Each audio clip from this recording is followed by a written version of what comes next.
Hello everyone, and thanks for tuning in to the next part of this week's assignment. We have been planning a trip to the zoo, and so as of now you should know where you're going. You should know how long it's going to take to get there. You have a time plan that you'll leave your house so you can get to the zoo when it opens, and you've created a budget. You know how much money it's going to cost, and as of yesterday you figured out a detailed schedule of what you want to see and do at the zoo. So today we're going to imagine that we've arrived at the zoo and we're going to converse with a staff member at the zoo or at the aquarium if you've chosen to visit an aquarium. So today's task is to write a list of questions you want to ask a staff member. And I'm going to challenge you to make it your goal to write at least 5 questions. You are certainly welcome to write as many as you have, but I'm going to also pose this challenge to you. I want you to think about how you might make these math-related questions.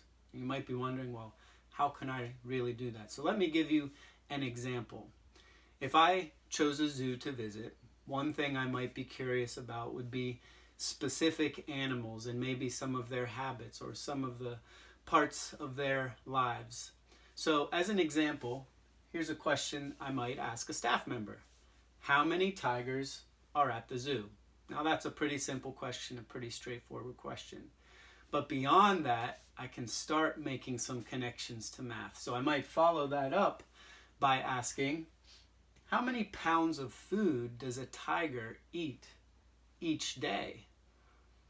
And now that I have information from those 2 questions, I can figure out, well, if there's 5 tigers at the zoo and they eat a certain amount of food, maybe this many pounds of food, I could start figuring out, wow, this zoo would need this many pounds of food just to feed the tigers for a day.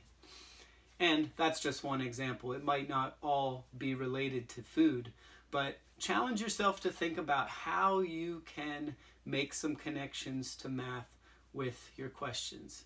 You might decide you want to look back at your schedule and see the specific animals or a specific program that you're going to participate in and base your questions off of those things. And we're just brainstorming. We're imagining that we would have the chance to talk to a staff member and ask these questions. So you're creating your list.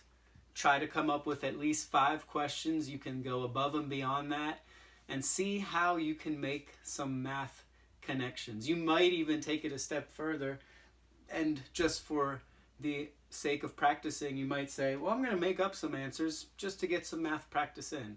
I'm going to say that there are 5 tigers at the zoo, and I'm going to say that a tiger eats 20 pounds of food a day. So now I know that at this zoo, just to feed the tigers, it would take 100 pounds of food in a day. So that's how you can challenge yourself. You can stretch yourself. Be creative with your questions. Have fun with it. Again, maybe you'll look back at your schedule to figure out some of the specific questions you want to ask. So have fun brainstorming. I would love to see your questions. Feel free to share those. And we will see you soon with the last part of our planning a trip to the zoo adventure.